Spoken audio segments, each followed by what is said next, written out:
Abram comigo em Efésios. Eu vou só fazer uma recapitulação de tudo que a gente já viu nos 4 sábados. E eu quero ver se eu entro no texto hoje propriamente dito. Mas nós vamos meditar no capítulo 1. Só para os irmãos terem uma noção do que nós estamos falando, depois quem quiser ver no meu canal, tá? As 4 aulas estão lá, desde a primeira até a última que aqui eu só vou recapitular tudo que a gente viu, para a gente se situar e continuar adiante.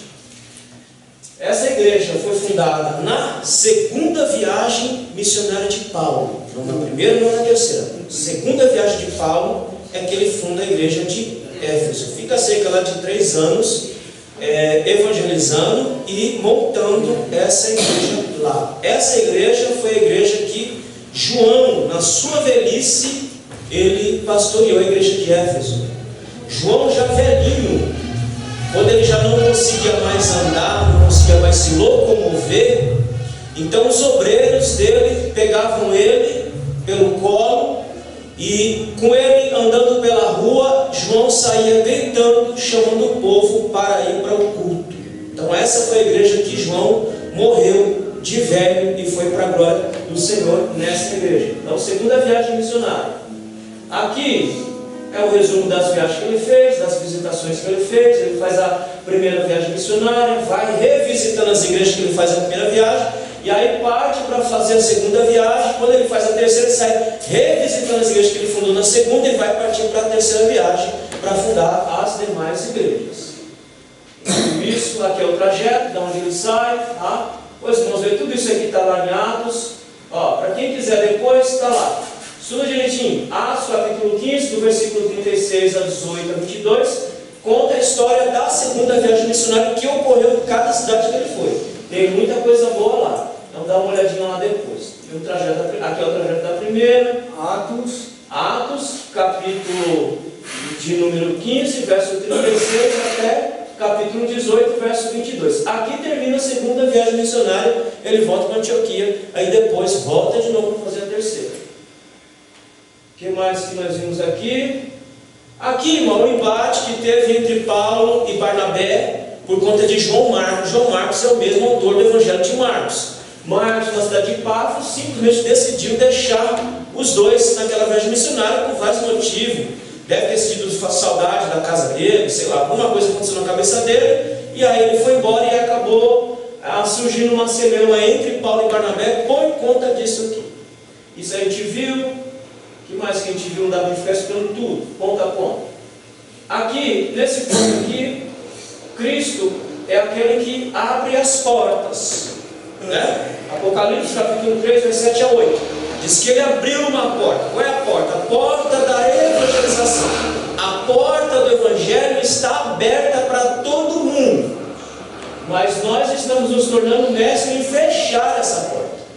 Essa porta que está aberta, foi aberta, nós estamos nos tornando mestres em fechar essa porta. Nesse ponto aqui eu falei que a igreja está se tornando uma igreja apofática.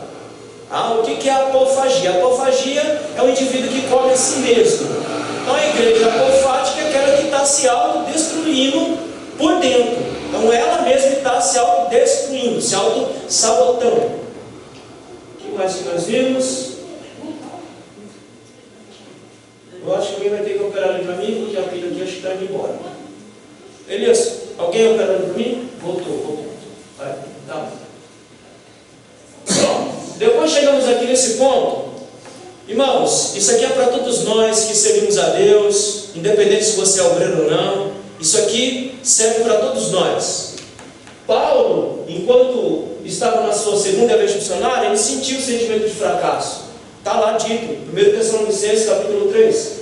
Sentiu o sentimento de desânimo. 1 Coríntios capítulo 2, do verso 2 a 3. Então isso faz parte do trabalhar no Evangelho. Eu estou falando trabalhar no Evangelho. Eu não estou falando trabalhar no vazio. Eu estou falando trabalhar no Evangelho.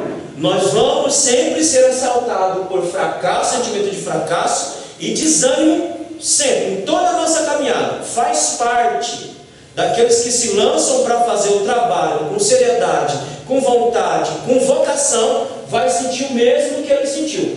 Mas eu quero ler só um texto com vocês. Abram em Atos capítulo 18, versículo 9 e 10. Mesmo Paulo sentindo sentimento de fracasso, sentimento de desânimo, ele não parou, irmãos. Atos capítulo 18, versículo 9 e 10. Vou apagar só um aqui para ver se fica melhor para vocês enxergarem. Melhorou aí, irmão? Quem achou, lê para mim rapidinho. Atos capítulo 18, capítulo 18, verso 9 e 10. E disse o Senhor em visão a Paulo: não temas, mas fala e não te cales, porque eu sou contigo, e ninguém lançará mão de ti para te fazer mal, pois tenho muito povo nesta cidade. Essa é a garantia. Essa é a garantia para aqueles que se lançam em fazer a obra do Senhor. Ninguém pode te tocar, irmãos. Ninguém pode te tocar. Nem o diabo, nem ser humano, ninguém. Para aqueles que se lançam a fazer a obra de Deus, mesmo sentindo fracasso, sentimento de fracasso, sentimento de desânimo, ninguém pode te tocar. Porque você tem um compromisso, uma responsabilidade com a obra de Deus. Se o seu compromisso é com a obra de Deus, podem fazer o que quiser, ninguém pode te tocar. Por quê? Porque você está debaixo da proteção de Deus. Amém? Amém. Então nós vimos isso aqui. Aqui é a ficha técnica do texto ou da epístola. Quando você estiver estudando a sua Bíblia lá, eu não sei, a maioria diz que tem Bíblia de estudo, você vai lá no começo, ele vai dizer quem escreveu, no caso aqui Paulo, ele vai dizer qual foi o ano que ele escreveu. É importante saber qual foi o ano que ele escreveu, para você saber o que estava acontecendo, o que levou Paulo a falar como falou. Isso tem influência no autor, então é importante saber. O tema, qual é o tema da epístola? A igreja, o corpo de Cristo. Então, epístola aos Efésios trata sobre a igreja como o corpo de Cristo. Nós temos que saber essa informação, para você saber o que você está lendo, o que está na sua mão, para você entender a linguagem e o que ele está dizendo ali. Então o tema principal em Efésios é trabalhar a igreja como o corpo de Cristo. Quais são as palavras-chave? Aquele mais usa: glória, corpo, lugares celestes. Nós vamos ver isso aqui. Qual é o versículo-chave? Efésios capítulo 1, versículo 3. Vamos ler? Efésios 1, 3 assim: bendito Deus e Pai de nosso Senhor Jesus Cristo, o qual nos abençoou com todas as bênçãos espirituais nos lugares celestiais. Aonde? Em Cristo, fora de Cristo, do lado de Cristo, atrás de Cristo. Aonde? Em Cristo. Se você tiver uma canetinha, grife a preposição em, porque todas as epístolas de Paulo e dos demais apóstolos, essa preposição, essa palavrinha, ela vai aparecer. O que significa essa preposição? Essa preposição significa dentro de. O que Paulo está dizendo? Que se nós estivermos dentro de Cristo, então nós seremos abençoados com todas as bênçãos nas regiões celestiais. Então, em Cristo quer dizer que eu estou dentro de Cristo, ou deveria estar dentro de Cristo, imergido com Cristo. Vimos isso. Aqui é o esboço, tá? O esboço de toda a epístola, tá? Então ele vai dividir. Capítulo 1, ele vai falar da preeminência de Jesus Cristo na redenção. Ele é o essencial, ele é quem é o promotor da redenção, da salvação do ser humano. Nesse ponto eu disse que não há nada do que eu possa fazer que vai contribuir para a minha salvação. Cristo é suficiente para salvar o ser humano. Amém ou não amém? Amém. Antigamente nós tínhamos uma ideia de que para completar a salvação, era assim que nós pensávamos, para completar a salvação, as irmãs tinham que andar feito uma bruxa, não podia arrumar cabelo, não podia cortar cabelo, não podia fazer nada. As irmãs tinham que andar com a saia arrastando no pé para fazer limpeza pública, né? Porque só sujava a barra da saia. Então a gente tinha noção que isso complementava a salvação. Irmãos, nada do que eu possa fazer vai complementar a minha salvação. Cristo é quem nos salva. Amém? Amém. O que nós temos aqui é uma cultura interna nossa que nós concordamos em assim andar. Mas isso não quer dizer que eu vou ser salvo por conta da cultura interna que eu tenho. Diferente. Eu sou salvo porque estou em Cristo, Cristo está em mim, e pela minha obediência e fé desenvolvida em Cristo. A nossa cultura local não pode fazer absolutamente nada para a nossa salvação. Por isso que ele diz, para a eminência de Cristo. Mas nós concordamos que nós andaríamos e viveríamos assim. Amém ou não amém? Amém.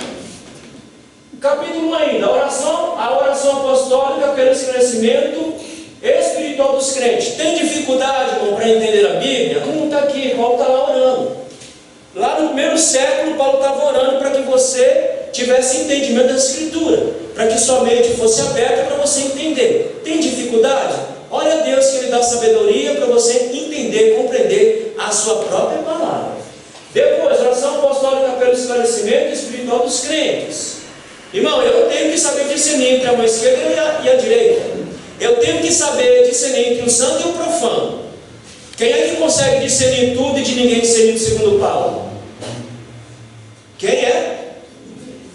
Consegue discernir tudo e de ninguém discernido. Segundo o que Paulo diz, 1 Coríntios capítulo 2, verso 14 e 16. Aquele que é espiritual. Querido, se você é espiritual, você vai conseguir discernir o que acontece dentro da igreja. Você vai conseguir discernir se é Deus ou se não é. Se é o diabo ou se não é. Mas precisa ter aquilo que diz a Bíblia. Ter a mente de...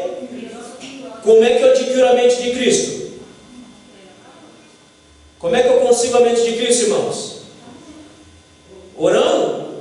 Pedindo divina revelação? Não. A mente de Cristo eu consigo pelo estudo profundo e sério da palavra. Crente não lê.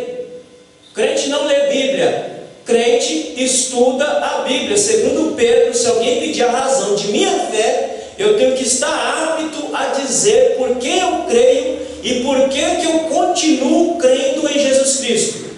Não dá para dizer mais que eu estou em Jesus porque eu tenho medo do inferno. Quem serve a Jesus por medo, uma hora o medo acaba e desvia. Porque na hora que o seu medo acabar, já era. Você enfia o pé na jaca. Se serve a Cristo por consciência pura e clara de que somos pecadores e necessitamos de um Salvador para a nossa alma. Amém? Vimos isso. Parte 2. Instruções práticas para a igreja e para os crentes. Do capítulo 4 ao capítulo 6. Implementando o propósito de Deus. Vamos ver qual é o propósito de Deus? A gente só vai ler. Capítulo 4, verso 1. Rogo-vos, pois eu, preso do Senhor, que andeis como é digno da vossa vocação, com que foste chamado. Esse é o propósito, que andemos, mas andemos como? Versículo 2 responde: como é que eu tenho que andar? Diz que eu tenho que andar com mansidão, com longanimidade, suportando uns aos outros em... Olha a preposição de novo, irmãos. Em amor. Dentro do amor e o amor de Cristo. Aí, reproduzindo a vida de Cristo nos crentes. Ou seja, eu tenho que ser um Cristo. Eu tenho que me parecer com Cristo. E nesse ponto eu disse que espiritualidade não está baseada em Paulo, não está baseada em Moisés, não está baseado em ninguém. Modelo de espiritualidade para crente é Jesus Cristo. Vamos ler? Vamos ler, para ver se é verdade o que eu estou dizendo. 1 Pedro capítulo 2, versículo 21. Alguém lê rapidinho. 1 Pedro capítulo 2, versículo 21. Porque para isto sois chamados, pois também Cristo padeceu por nós, deixando nós o exemplo, para que sigais as suas pisadas. Pedro não disse que eu tenho que seguir o exemplo de Moisés. Diz, siga. Moisés teve uma chance. Bateu na rocha quando era para bater, mas a misericórdia chegou. Seja Moisés, bata, senta o porrete e para ver se vai conseguir o mesmo. Não diz que eu tenho que seguir Davi. Diz que eu tenho que seguir Davi? Exemplo para mim não ser Davi? Não disse que tem que ser Davi. Davi era no segundo coração de Deus? Ele era, mas não disse que ele tem que ser meu exemplo. Porque se ele for meu exemplo, então eu tenho que andar nas mesmas pisadas de quem? Nas mesmas pisadas de Davi. Então tudo que Davi fez de ruim, eu vou ter que reproduzir na minha vida. Os irmãos estão me entendendo? Amém. Não disse que tem que ser Josué meu exemplo. Porque Josué, no momento que foi solicitado, ele queria se acovardar. Não vou, não quero, não posso. E Deus, não, é você. Não. Ninguém é nosso exemplo, irmão. O nosso exemplo a ser seguido é Jesus Cristo. Mas sabe por que nós queremos desviar e achar outros exemplos? Porque é mais fácil. É mais fácil olhar para Gideão, para Moisés, é mais fácil. Agora, olhar para Jesus e dizer que nós temos que seguir as pisaduras dele, aí a coisa já é um pouquinho mais difícil. Então, exemplo de crente espiritual é Jesus Cristo. Vamos ver? Mais um bocadinho? Vamos. Lucas capítulo 4. Capítulo 4, versículo 1. Quem achou, por favor, leia rapidinho. E Jesus, cheio do Espírito Santo, voltou do Jordão e foi levado pelo Espírito ao deserto. Verso 14, do mesmo capítulo. Então, pela virtude do Espírito, voltou Jesus para a Galileia. A sua fama correu por toda a terra e em derredor. Jesus era homem cheio do Espírito Santo. Amém ou não amém? Amém. Há alguma parte dos evangelhos que diz que ele falou uma única palavra em línguas estranhas? Não. Mas diz que ele era homem cheio do Espírito Santo. Se você quer ser cheio do Espírito Santo, tanto faz, irmão e irmã, siga o exemplo do Cristo. Ele é o modelo. Irmão, se você reproduzir o Cristo, sabe o que vai acontecer? As portas daquilo que está em 1 Coríntios capítulo 12 vai ser derramado abundantemente sobre cada um de nós. Sobre cada um de nós. Porque nós queremos reproduzir os dons e esquecemos que para que o dom caia sobre nós, nós temos que reproduzir a vida de Cristo em nós. Quantos irmãos aqui já viram Deus usar um irmão falando em língua estranha e outro interpretando? Quantos irmãos aqui já viram? Faz quantos anos que os senhores não veem mais isso?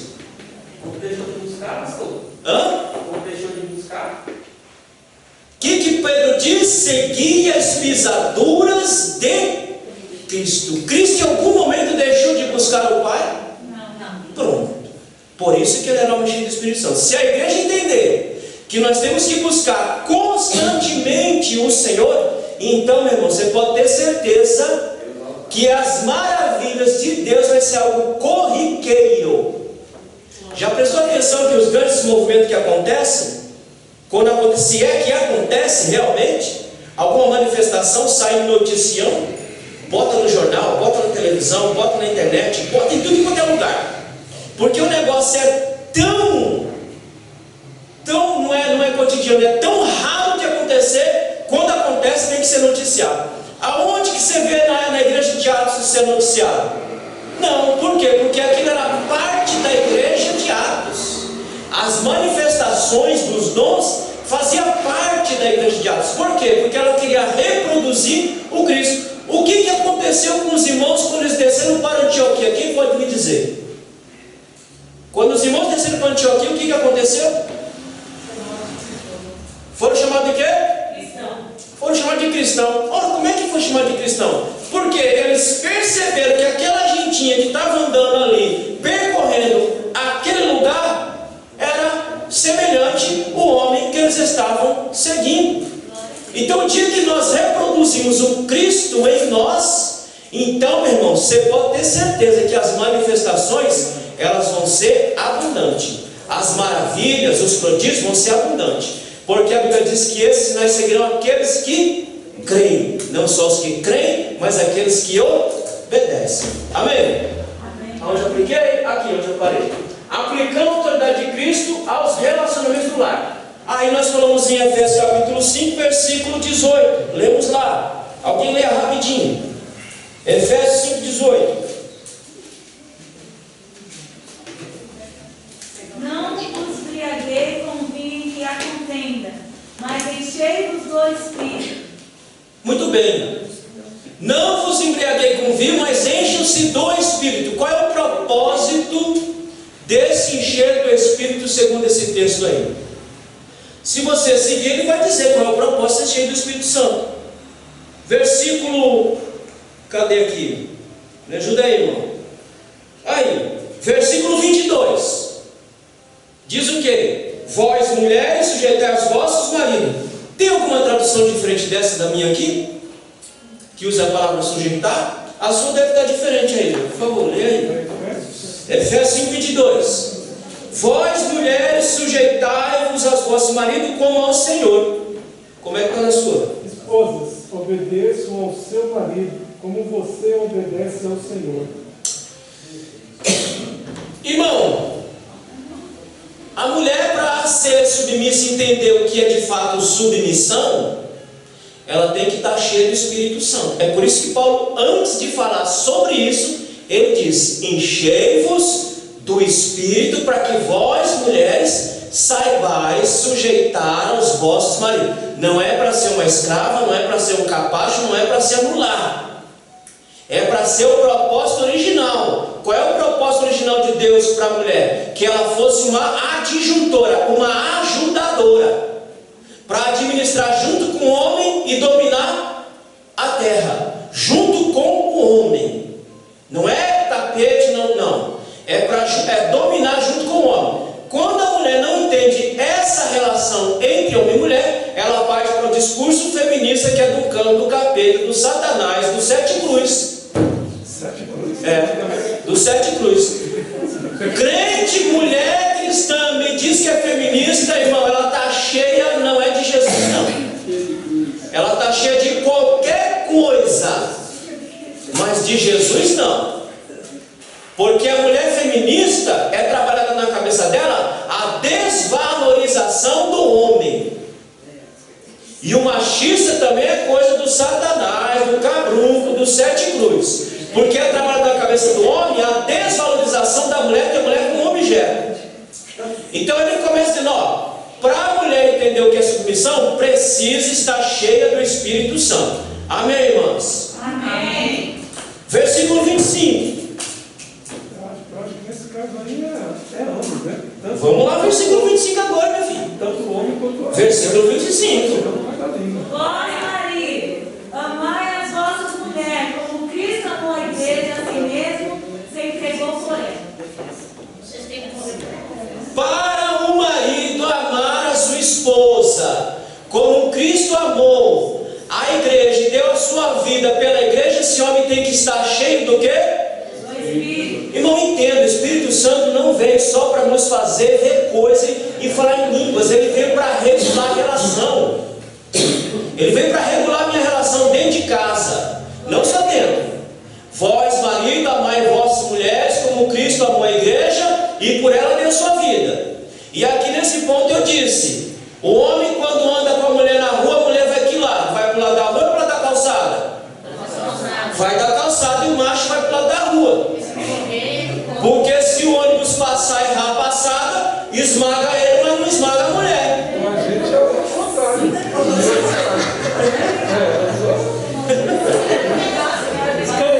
Certo, irmãos? Então o Espírito Santo veio para fazer muito mais. Agora, aonde fala dos filhos aí? Qual é o versículo aí? Capítulo 6. Capítulo 6 ele diz lá: vós, filhos, sede obedientes aos vossos pais. Como é que os filhos vão ser obedientes aos vossos pais? Se eles forem cheios do Espírito Santo. Irmão, ou isso aqui é uma mentira ou é uma verdade para nós. Aí a gente tem que dar uma explicação um pouquinho melhor. Eu acho que a gente tem que se aprofundar isso, porque tem muito filho. A gente vai fazer isso depois. Tá. Depois a gente vai fazer no segundo momento. Aqui é só para entender. Se o filho estiver cheio do Espírito, ele vai saber obedecer o pai e mãe. Mas o ponto que o Jair quer dizer, eu já sei qual que é. Mas a gente vai chegar lá. Tá? Mas o Espírito vem regulando as... Irmão, eu vou mostrar para vocês como é que o Espírito ele vem para regular relações. A igreja, Deus não precisa disso aqui. Deus não precisa disso aqui. A igreja, a instituição, ele não precisa. A igreja, a instituição aconteceu por nossa causa. Porque nós precisamos desse ambiente aqui. Porque nós precisamos aprender aqui a ter comunhão aqui, porque lá no céu nós vamos viver em comunhão. Então esse ambiente é para nós. Esse lugar é para nós desenvolvermos comunhão. Mas a gente tem problema? A gente tem. A gente só não pega uma arma e dá um tiro na cabeça do outro Porque o Espírito ainda está por aqui. Mas eu não tenho, por isso que eu vou te dizer. Ou a gente não se agarra, porque o Espírito está aqui ainda, irmão, regulando as relações entre os irmãos. Se você tira o Espírito, agora sim, a coisa assim, de alguns dias, em algum lugar do universo, eu fiquei sabendo que um lugar se desintegrou como pó. Como pó. Icabote. Icabote foi-se a glória do Senhor. Com todos os que a gente tem aqui, o Espírito ainda está por aqui, viu? Porque se ele não estiver aqui para regular, controlar, normalizar, vira pó. Icabote. Vai-se a glória do Senhor. Tem mais. Aí, capítulo 6, versículo 5, vai dizer da relação entre servo e senhor. Olha o que ele diz: vós, servos, obedecei aos vossos senhores segundo a carne, com temor e tremor, na sinceridade de vosso coração, como Cristo. E aí ele vai falar também, para que o Senhor, aqui no versículo 9, vós, senhores, fazei o mesmo, para com eles, deixando as ameaças, sabendo também que o Senhor, Deus é vosso, está no céu. Ou seja, vai regular a relação entre servo e senhor. Mas para fazer isso tem que estar todo mundo cheio do Espírito, todo mundo no âmbito do Espírito. Amém? Amém. Então é importante que nós busquemos o Espírito de Deus constantemente na nossa vida para regular a relação dentro de casa, na igreja, fora da igreja, no trabalho, para que o nome de Deus seja glorificado. Paramos aqui. Aí está capacitado e equiparado para a batalha espiritual.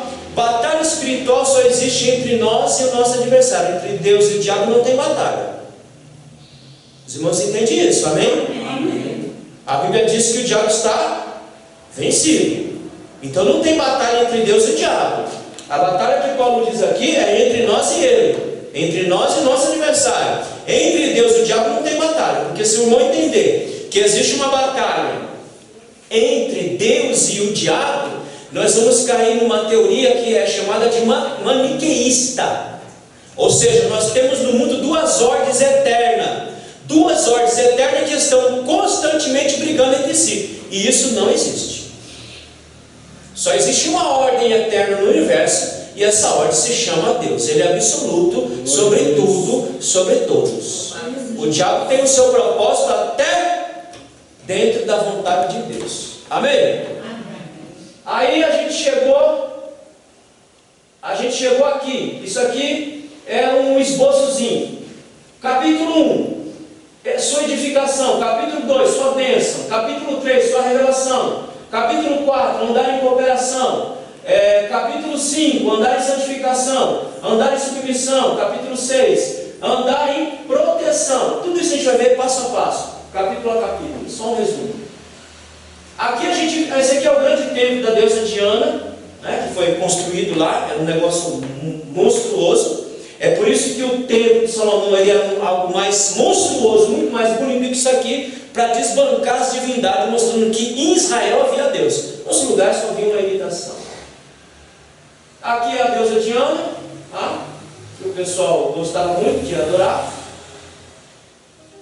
E o resto volta para mim, Elias. Está fraca a pilha. Volta para mim. Volta.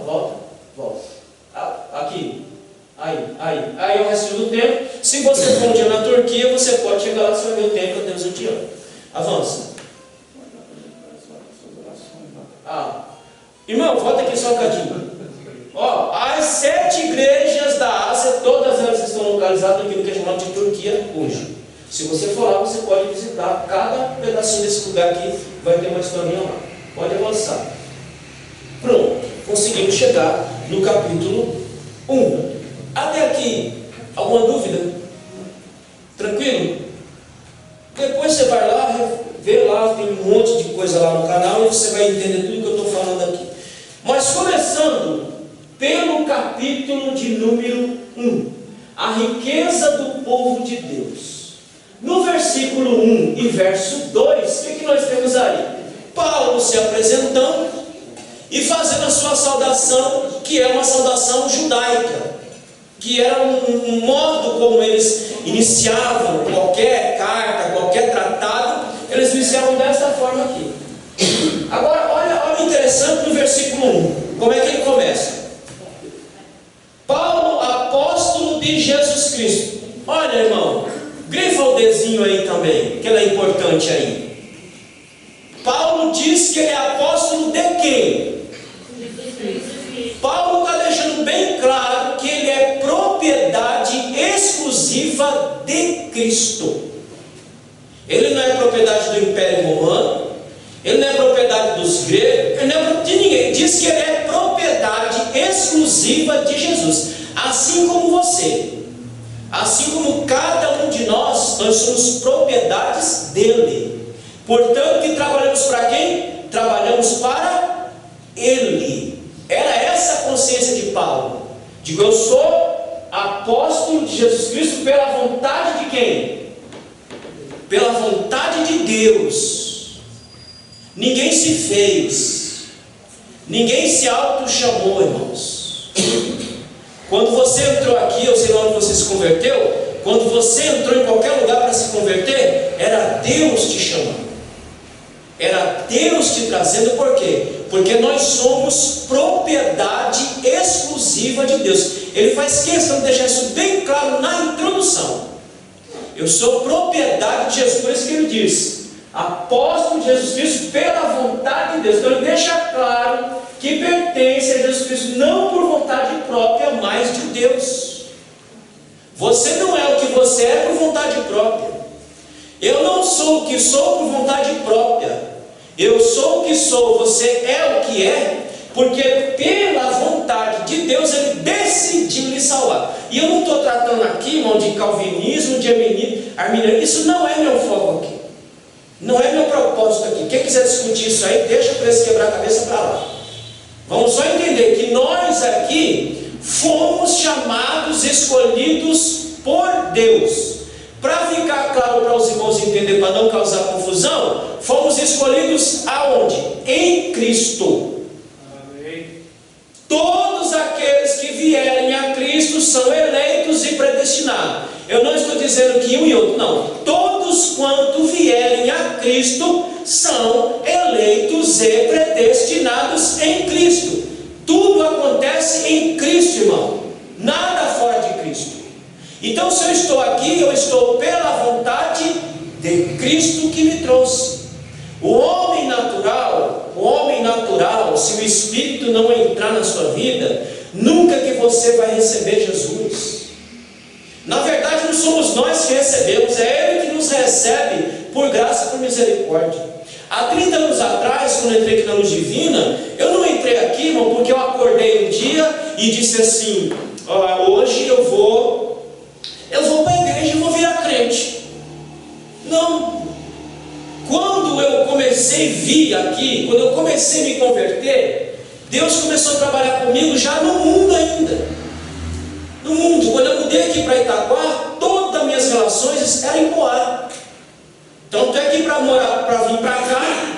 Eu falei, eu não vou. Aí minha mãe e o Donizete arrumando as coisas para ir para o caminhão. Você não vai ter, você fica aí. E mais o meu gato também, que não queria vir para cá nem amarrar, deu trabalho para colocar o bicho no caminhão. Eu digo, você não quer ir, você fica aí então, porque nós estamos indo. Você fica aí com a casa, aluga a casa, você fica aí então. Eu digo, não, eu vou ficar aqui, eu não tenho condição de manter, eu tenho que ir embora e vim. Irmão, eu saía daqui de Itaquá, às 10 horas da noite, ia para a porta do Poense, para quem conhece. Eu ficava na porta, eu saía daqui com toda a vontade de entrar no Poense. Eu digo, hoje eu vou entrar, vou arrebentar, hoje eu vou causar lá dentro. O espacinho lá. O espacinho. E as meninas também. Hoje eu vou causar. Irmão, chegava lá tipo 11 horas da noite, 10h30 chegava lá, abria 11 horas eu ficava lá. Quando eu chegava na porta do salão, à vontade ia embora de um jeito assim que eu não entendia. E eu ficava lá, eu sabia entrando, não, vamos embora, não, vou ficar aqui moncadinho esperar fulano ali. E ficava parado feito um besta na porta do salão, nada. Aí não tinha mais trem, não tinha mais condução. Vontade foi embora, aí eu me bati a pé de lá para casa. E assim foram várias vezes eu fiz isso. Várias vezes. Aí eu digo, então também não vou para Poá mais. Então eu vou ficar socado no bar agora. Agora eu vou me enfiar no bar e vou ficar lá jogando conversa fora e jogando bilhar, e ficava assim o dia inteiro, a vida toda assim. Foram vários anos dessa forma. Mas eu comecei a perder vontade das coisas. Já não começava mais a ver graça em nada.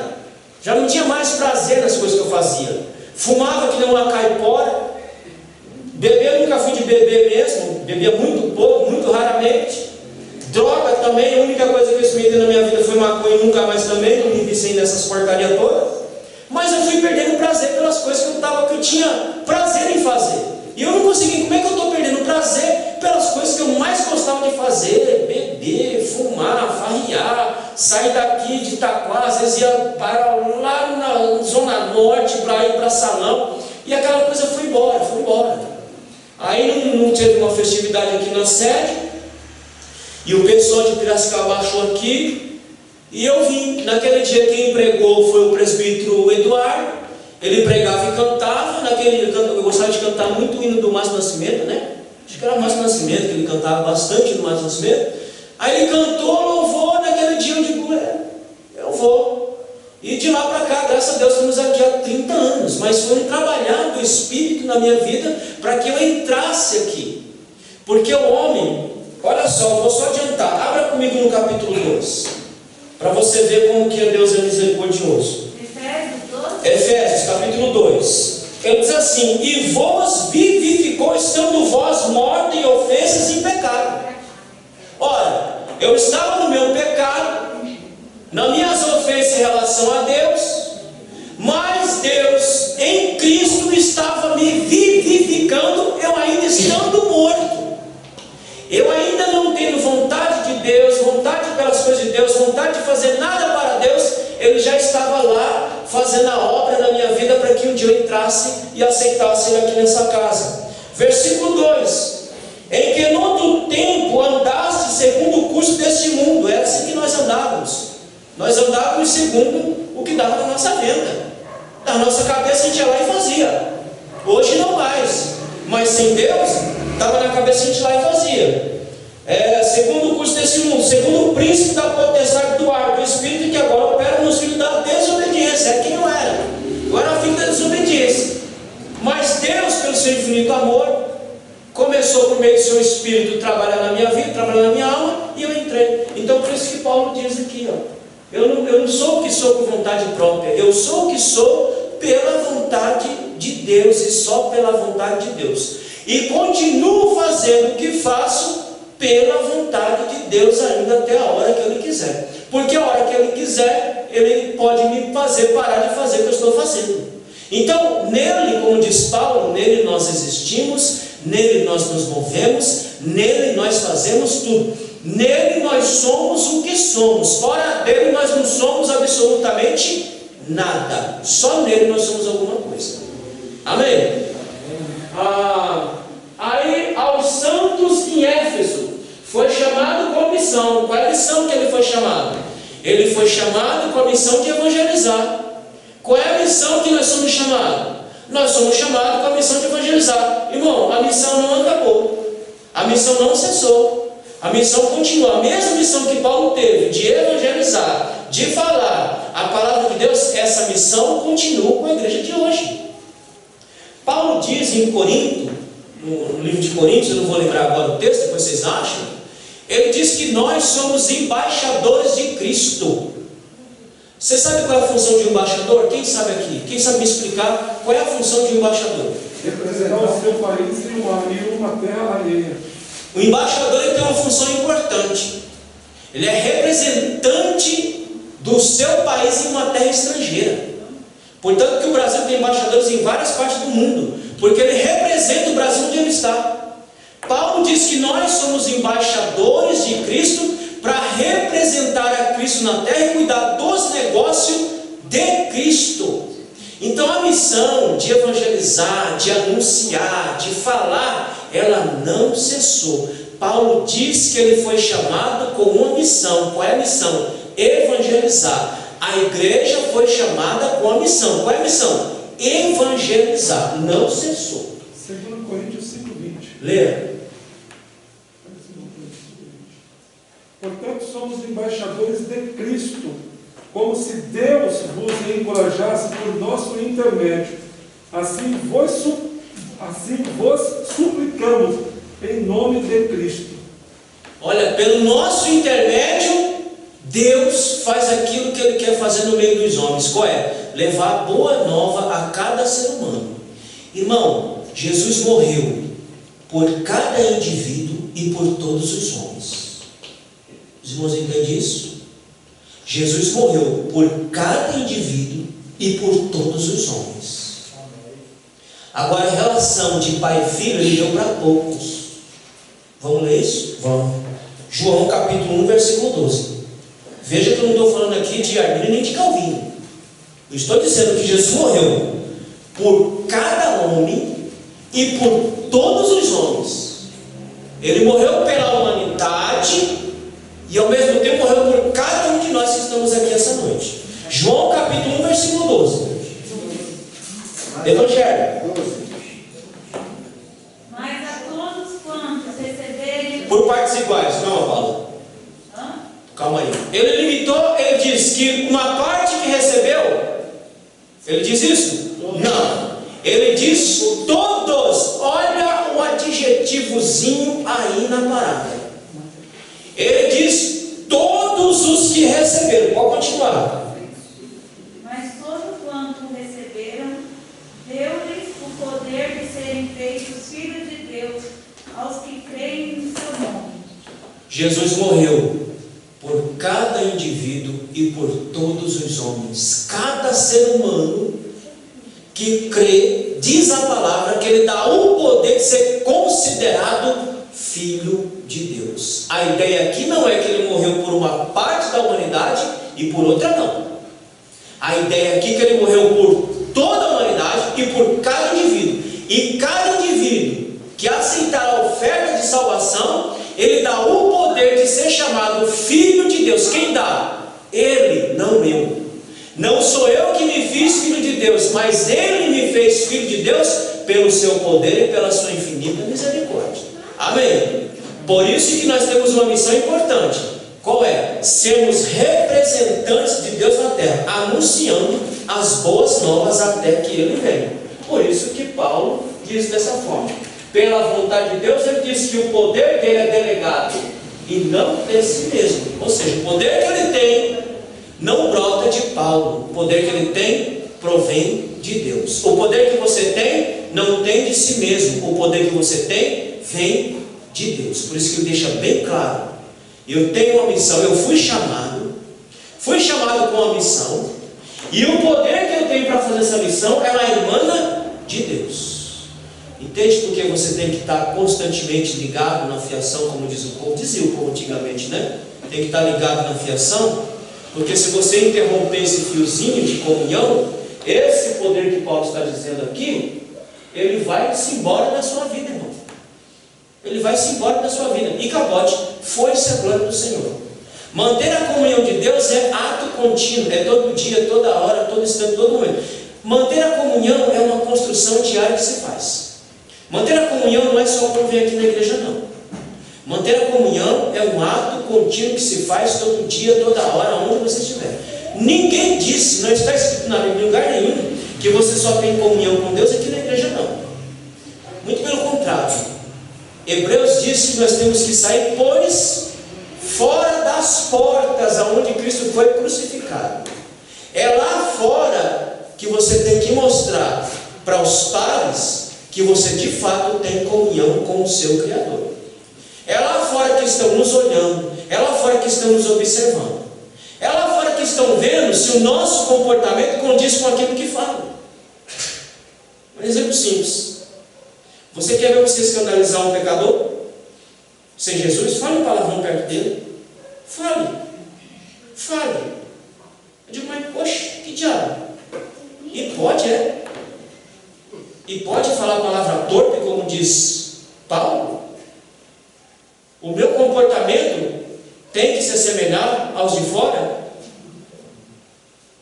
O meu comportamento tem que ser diferente dos de fora, para que os de fora vejam que eu sou diferente dele e nasça nele o mesmo desejo que nasceu em nós de recebermos Cristo em nossa vida.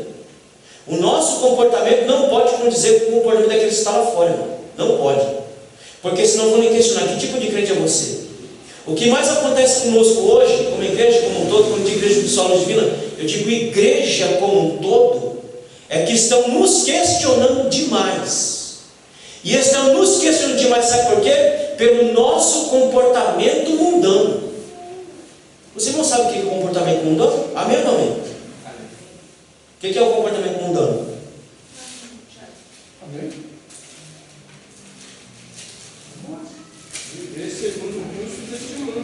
Vamos chamar o apóstolo Tiago para nos dar uma clareza do que é o comportamento mundano? Tiago vai nos ajudar agora a esclarecer o que é o comportamento mundano. Tiago capítulo 4. Pode ler? Pode ler. De onde vêm as guerras e as pelejas entre vós? Porventura não vem disto, a saber, do vosso deleito, que nos vossos membros guerreiam? Espera aí, vamos por partes iguais.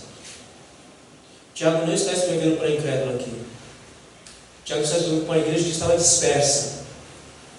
E de uma igreja que ele estava notando que começou a ter comportamento mundano.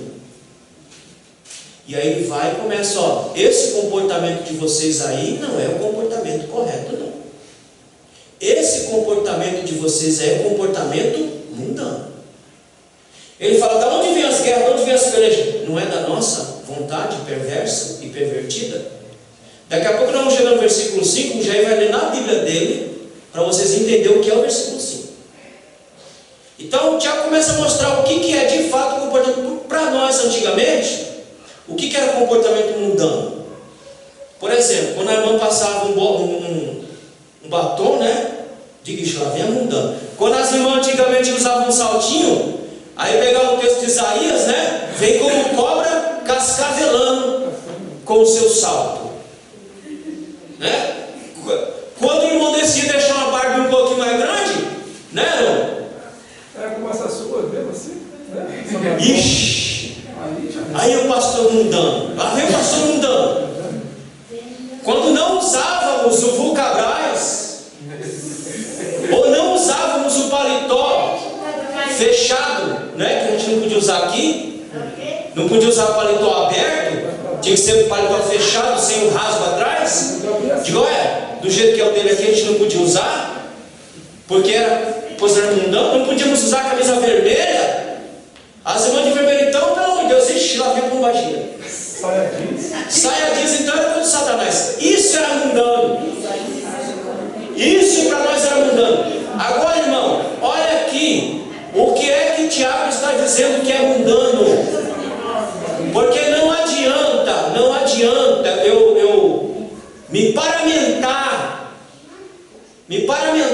como crente e o meu comportamento é mundano. O que adianta eu me parecer crente e o meu comportamento é mundano? É por isso que nos questionam. Ah, parece crente, mas seu comportamento é mundano. E por isso que ele começa, cara. Então de onde vem tudo isso? Não vem lá dessa vontade perversa, demoníaca? Versículo 2. Cobiçais e nada tendes. Sois invejosos, cobiçosos, e não podeis alcançar. Combateis, guerreeis e nada tendes, porque não pedis. Olha só, cobiçais e nada tendes. Matais e sois matais. Aqui ele usa a expressão matar. E aqui é um debate se isso é literal ou é só uma figura de linguagem que Tiago usou. Eu sou da propensão de entender que isso aqui foi literal. Mas é o que acontece, realmente. Porque os irmãos sentiam vontade de literalmente se matarem de fato. Matar o outro. Como aconteceu e acontece em alguns lugares. Nós sabemos disso. Então ele diz, olha, sois invejosos e nada podeis alcançar. Combateis e guerreais e nada tendes, porque não pedis. Porque pede mal. Quando pede para o seu usufruto. Pronto. Versículo 3. Pedis e não recebeis, porque pedis mal, para o gastardes com vossos. Eu peço para minha própria, como é que eu posso dizer? Para minha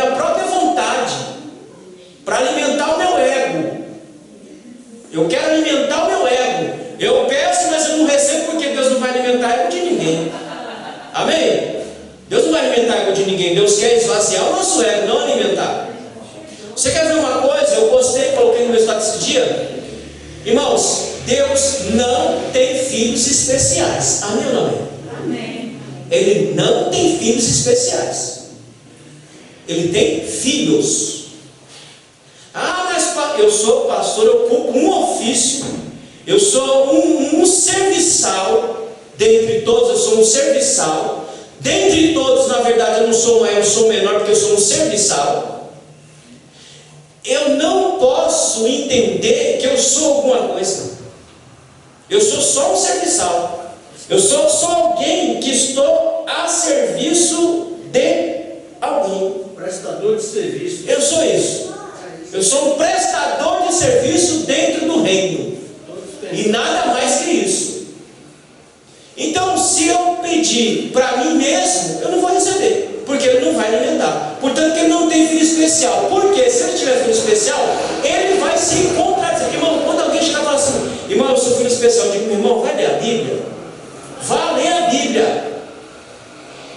Porque se ele tiver filho especial, ele vai quebrar a própria palavra que diz que ele não faz acepção de pessoas. Em uma família, uma grande família que tem muitos filhos, aí vocês entendem a história de José.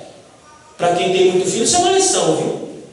José teve um filho especial, trouxe confusão para dentro da casa dele. Os outros irmãos ficou irado com José. Jacó, pronto, aí me ajude aí.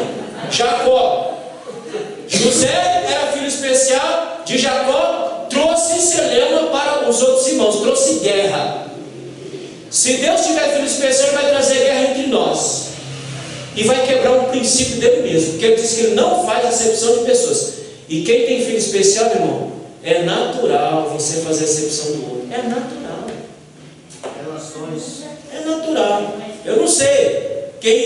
Como eu sou só eu mesmo nessa terra, então eu não sei. Mas quem tem muita gente por aí, muito filho, sempre tem aquele negócio. Parece que meu pai gosta mais daquele do que de mim. Tem uma predileção. Então Deus tem filhos e ama todos os filhos igualmente e abençoa todos os filhos igualmente, dependendo do filho. Tem filho que é bonzinho, então Deus vai lá e abençoa. Agora tem filho que é mal criado, Deus vai lá e segura, retém. Mas quando ele entender que ele tem que ser bonzinho, ele vai receber também.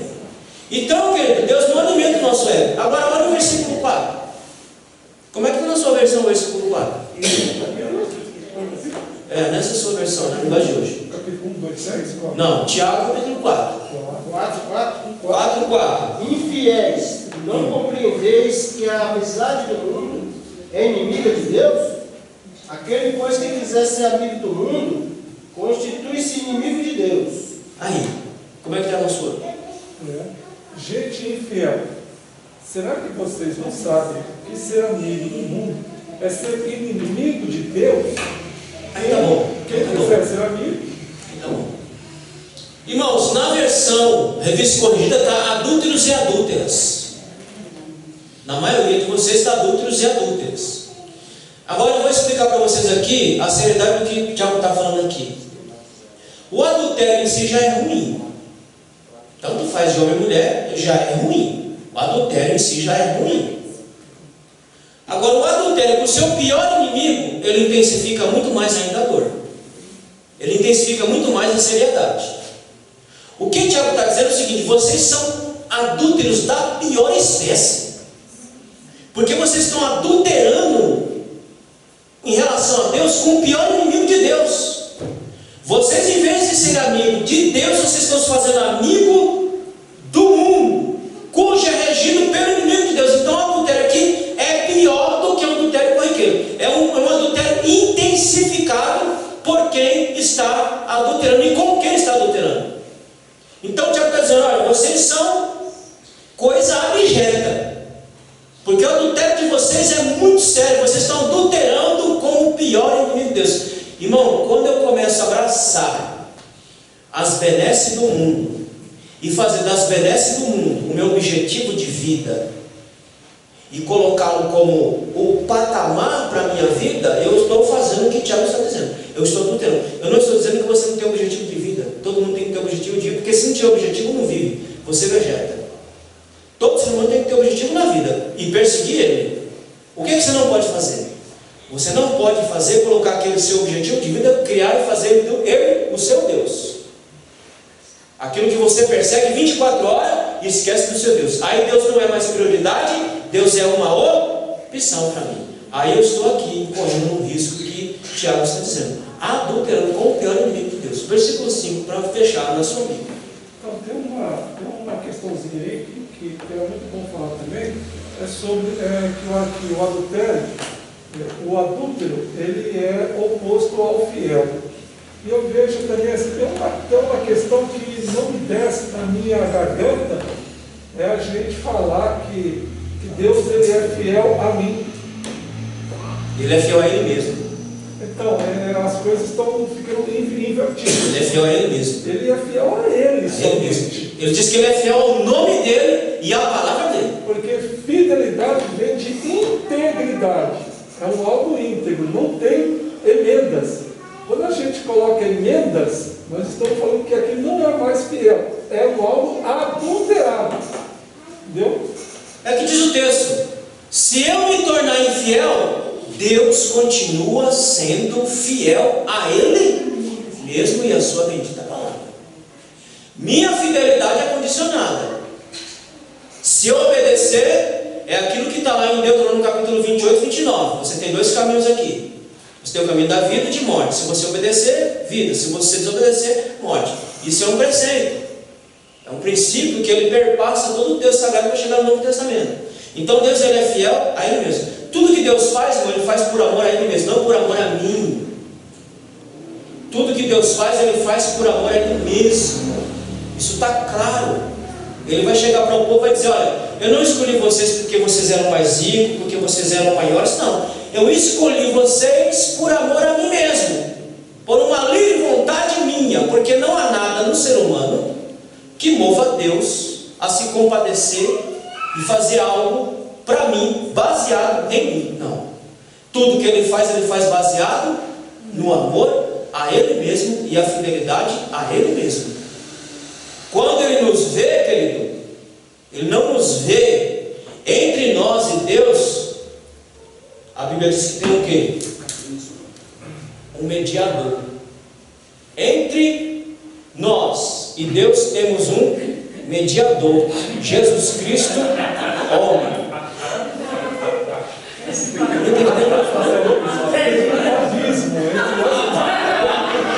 Sim, irmão, tem um abismo, mas um abismo que foi transposto. Tinha um abismo? Tinha, mas esse abismo foi transposto. Cristo. Então, quando Deus nos vê, Ele nos vê através de Cristo. E tudo que Ele faz, Ele está vendo a Cristo. Lembra da preposiçãozinha dentro de Cristo? Porque dentro de Cristo Deus nos vê. Fora de Cristo Deus nem nos vê, irmão. Fora de Cristo, nossa relação com Ele é só de Criador. Ele só é o Criador. Mas quando estamos dentro de Cristo, Ele é o nosso Pai. Não é mais só o Criador, Ele é o nosso Pai. Fora dele, Ele é só o nosso Criador, mas não tem nenhuma relação com aquela criatura. Ele passa a ter relação quando nós estamos dentro de Cristo, tudo em Cristo. Leia para nós fecharmos. É o versículo 5 de Tiago capítulo 4. Não pensem que não quer dizer nada esta passagem das Escrituras Sagradas. O Espírito que Deus pôs em nós está cheio de desejos violentos. Porque nas traduções mais antigas, revistas corrigidas, e todas as outras, ela coloca o texto aí com espírito e com E maiúsculo. Daí veio a influência interpretativa de achar que o versículo 5 está falando do Espírito Santo e não está falando do Espírito Santo. A melhor tradução nesse texto, não estou dizendo que em todos, mas nesse texto é a linguagem de hoje. O autor, o tradutor, ele traduziu exatamente como está no grego. Irmão, fique tranquilo, porque eu tenho acesso e eu vi lá. Não é o Espírito, em hipótese nenhuma. coisa, a sua acho que deve estar assim, até sem um artigo. É versículo que aí, pastor? Versículo 5. Ou espírito, é como letra Minúsculo. Então, é o espírito do homem. Não foi quando Deus criou, o que ele colocou lá? O espírito soprou no homem. Não soprou o homem. Ah, mas está dizendo alma. Irmão, é sinônimo. Sinônimo. Alma e espírito são palavras, são sinônimos. Tanto faz você falar alma e espírito, está falando da mesma entidade. Então diz que ele colocou, ele pôs em nós o espírito ou a nossa alma. E é essa alma que tem desejos violentos. Quando ele diz, não é assim que diz as escrituras, ele está falando o seguinte, ó, já foi falado em outros lugares que o homem é perverso. E eu estou só repetindo aquilo que já foi falado em outros lugares. Para ficar bem claro o que eu estou dizendo, olha o versículo 6, para você entender que o Espírito Santo não pode estar encaixado aqui. Se você pegar do versículo 1 até o versículo 4, olha o que está dizendo: adúlteros, assassinos, invejosos, cobiçosos, vocês combatem, vocês guerreiam, vocês lutam entre si. Não pode ser o Espírito Santo aqui de espécie nenhuma. Agora no versículo 6 aí complica mais ainda. Antes ele dá maior graça. Portanto diz Deus, resistir ao soberbo, mas dá graça aos humildes. Não quer dizer que Deus vai se auto-resistir, porque o Espírito Santo é Deus. Então quer dizer que Deus vai se auto-resistir? É o que está dizendo. Ele resiste o soberbo, mas dá graça a quem? Aos humildes. Então quer dizer que o Espírito Santo é soberbo e Deus está resistindo a si mesmo? Não pode. Olha o versículo 7. Sujeitai-vos, pois, a Deus, resistir o diabo e ele fugirá de vós. Olha, irmão, então quer dizer que Deus vai ter que se auto-sujeitar-se a si mesmo? Deus vai ter que resistir o diabo? Será que Deus é tão fraco assim? Será que o Espírito é tão fraco que ele tem que resistir o diabo? Não, quem tem que fazer isso somos nós. Olha o versículo 8, ainda só vai piorando. Se eu entender que o Espírito Santo só vai piorando. Versículo 8: chegai-vos a Deus e Ele se achegará a vós. Então quer dizer que o Espírito Santo tem que se achegar a Ele mesmo. Olha, como é que pode um negócio desse? O Espírito tem que se achegar a Ele mesmo? Aí vai piorando um pouquinho mais.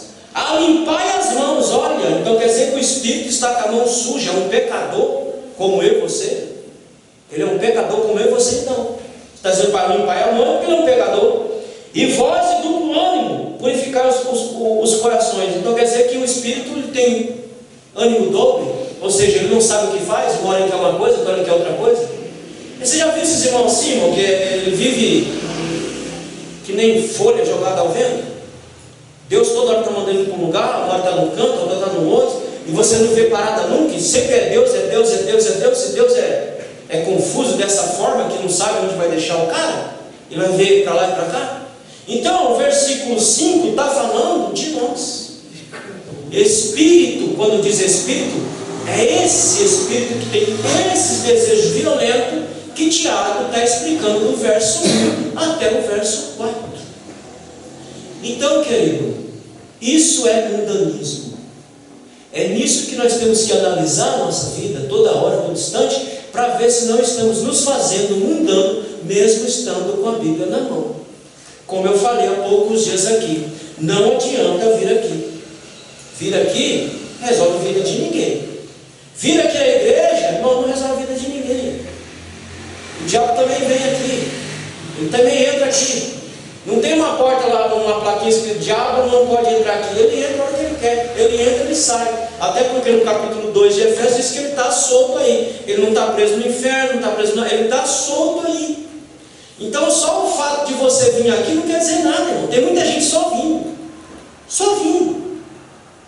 E a mudança de vida? E o parecer com Cristo? E o andar nas pisaduras do Cristo? Porque o que faz a diferença é isso. É você vir aqui à casa do Senhor? Sim. Mas você vir andar nas pisaduras do Cristo. Só vir não resolve a vida de ninguém. É vir e andar nas pisaduras de Cristo. É se transformar em Cristo. É viver a vida que o Cristo viveu nós temos que reproduzir essa vida aqui na terra, e à medida que as pessoas olharem e dizer, ali realmente vai um cristão. Aí ele vai diferenciar. Digo, ó, ali vai um fajuto, mas ali vai um crente de verdade, um cristão. Por quê? Porque ele vê que suas ações, suas atitudes, suas palavras são totalmente diferentes daquele que está lá fora. Tá certo, irmão? Então que Deus abençoe os irmãos pela essa primeira escola nossa dominical, que os irmãos continuem firmes vindo, porque nós vamos de capítulo a capítulo, versículo a versículo, entendendo e estudando essa epístola, e vamos aprender muita coisa boa mesmo. Possa ser, irmão, que algumas coisas que eu falo, você possa até achar, mas ele está me atacando. Não, eu não ocupo o púlpito para isso, porque eu não posso perder o meu tempo, nem fazer você perder o seu tempo. O púlpito eu ocupo para falar aquilo que está aqui dentro. Então, se porventura você se vê enquadrado em alguma coisa, é porque eu preciso melhorar. É porque nós precisamos melhorar. Ah, mas isso aqui parece que ele está falando, olha, se você se enquadrou, é porque o remédio está sendo dado. E se você receber o remédio, ele vai lhe curar. Ele pode ser até amargo no início, mas quando ele descer para o ventre, ele vai curar e você vai se transformar, como diz Paulo em 1 Coríntios, se transformar de glória em glória à semelhança de Cristo Jesus. Amém. Que Deus te abençoe. Vamos ficar em pé, vamos orar. E amanhã às 10 horas nós temos a Santa Ceia. Aperte o Depois eu gostaria que você desse uma explanação sobre